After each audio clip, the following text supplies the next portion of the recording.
Hello Steve, welcome to my literacy project. So my subject, my darling husband, an interesting choice as he is not the general age of students that I would be teaching. However, he is exactly the type of student that I need to work with and develop skills. So he's somebody who doesn't actually like to read. In fact, he finds reading quite annoying. Unless it's an instruction manual, something that can provide him with usable information, he doesn't want to do it. He's a very practical person and he has never been interested in the arts. And when I say arts, specifically, I'm talking fine art, classical music, and Shakespeare. And he certainly would not read a poem for enjoyment. Personally, as a visual arts teacher, he represents to me the tough cookie in the corner of the room, the one that says, "Art's silly. I can't draw. And my parents told me to do it."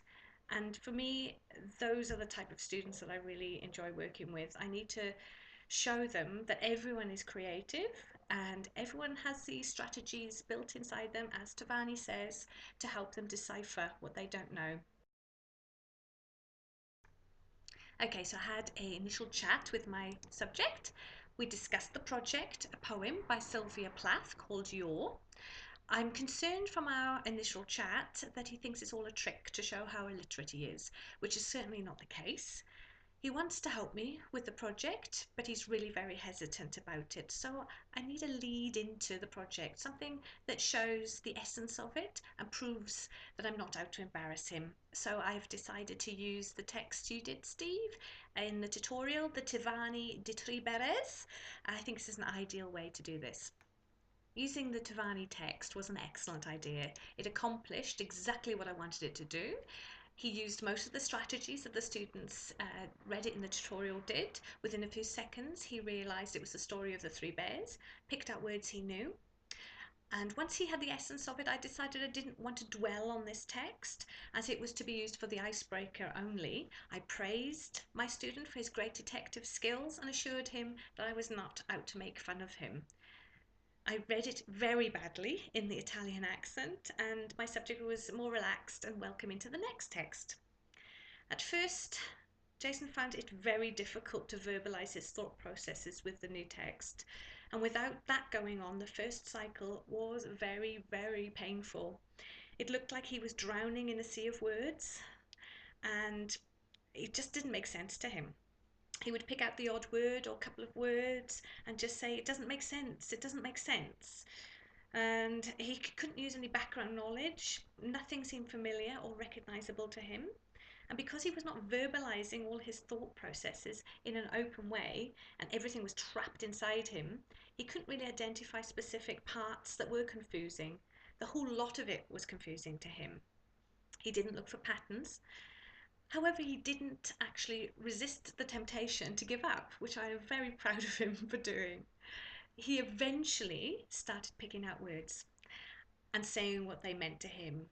He was probably loosening up a bit more. It's probably very strange to start off with talking out loud. It's not a natural thing that he does. So, and this actually became his strongest disciplinary literacy because he decided and started to understand specific words which related to the whole context.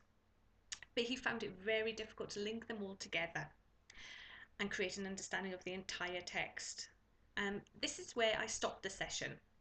I wanted it to end before he gave up himself. I wanted to be in control of the project.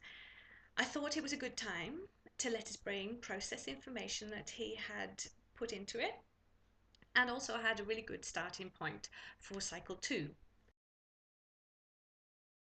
So on to cycle 2.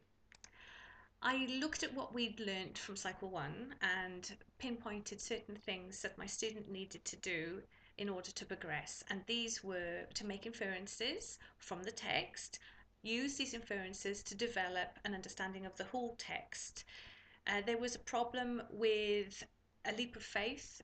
He just didn't trust himself, so I will be working on that to use those inferences as stepping stones to have a greater clarity of the text and developing his intuition skills. Well, this cycle started off a lot better than the first one, as my student knew that he was going to get more help from me this time. We started off with the title, You're Sylvia Plath. It was so alien to him that he thought it was a statement, you are Sylvia Plath. Then I told him to read the poem out loud and every word add a meaning to it, linking it to Tavani's fix-up strategies. I wrote these inferences next to the words, and this was a big turning point for him. He's definitely more of a visual learner. As these things progressed very well through the text, we put words on every line, and I encouraged him with praise and assurances along the way. Instead of getting him to complete a double entry diary, which I did think of, we did it together around the text. I could sense that if I took his attention away from the poem and moved it to another piece of paper, it would have disjointed the learning and may have hindered it a bit. We were making such good progress. For some readers, and this is actually for me, these diary entries really do help understanding by breaking the text up into usable parts. But in this instance, I think it would have added to the confusion. When we got to the end, I asked him, from what he has teased out of the poem, what the poem was actually about.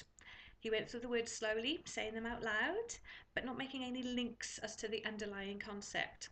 He thought out loud more and started to look for patterns, dwelled on unfamiliar, recognisable parts. There was one part of the poem, mute as a turnip, from the 4th of July to All Fool's Day. And I asked him, how much time is that? Once he worked it out, 9 months, everything came flooding out. He understood it was a woman who was pregnant. Everything made sense for him, and you could see he was much happier. So it's like Tavani says on page 26, the magic sometimes happens between the lines. In conclusion, then, I shall do a SWOT analysis. Strengths. Once he identified the concept of the text, he quickly linked all the parts together. Weaknesses, he was unable to see the whole picture and really doesn't trust himself.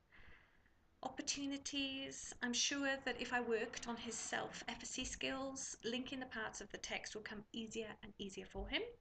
Threats, now that I've hooked in my student, I have to keep him there and not lose him. The next text must be different and equally as interesting, or else he might go back to what's the point?